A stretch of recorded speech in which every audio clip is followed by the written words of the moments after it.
Hey everybody, Dustin Dopirak here with Ryan Callahan of 24/7 Sports, here to talk signing day. Tennessee signing another really big and really highly ranked class, coming off a top 5, top 10 class last year, coming off then also the win in the Tax Slayer Bowl over Iowa. Looks like they're going to put together another top 10 class, possibly top 5 as well.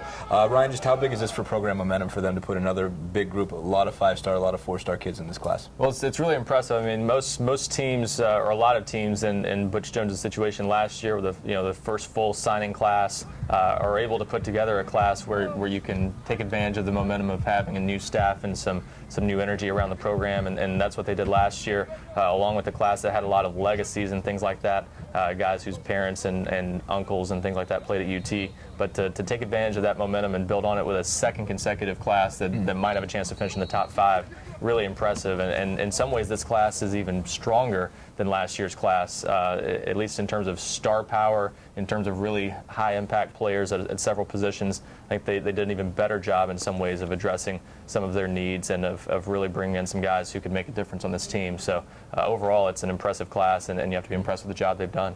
You mentioned needs. I guess what was most important for them to do with this class, and how do you think they addressed those? Well, quarterback I think was a big one in this class after not signing a quarterback in the 2014 class to get that position addressed, and they more than did that with 3 guys at that position in this class, and that was impressive enough. And then really needed to hit both lines of scrimmage, especially the offensive line. That's one position they maybe could have hit even harder, but with a pretty big group there that will help rebuild the depth at that position. And then on the defensive line, that's one of the strengths of this class, clearly, with Tennessee having a couple of 5-stars in Kyle Phillips and Khalil McKenzie and several 4-stars to go along with them. So impressive job they did on the lines of scrimmage, but those were some of the main needs, I think, and they did a good job of addressing those.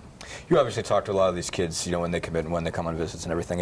How has this staff done this well? Basically, what have they done to just impress these high school kids and just keep bringing them in? I think as much as anything, it's the energy and the amount of time that's put into recruiting with this staff. You can tell it's a priority. It's been a priority for Butch Jones from day one, and they've done a good job of selling what Tennessee has to offer. That not as much as what you saw with Derek Dooley's staff, where maybe there were some missed opportunities in recruiting that ended up piling up and leading to some classes that finished outside the top 10.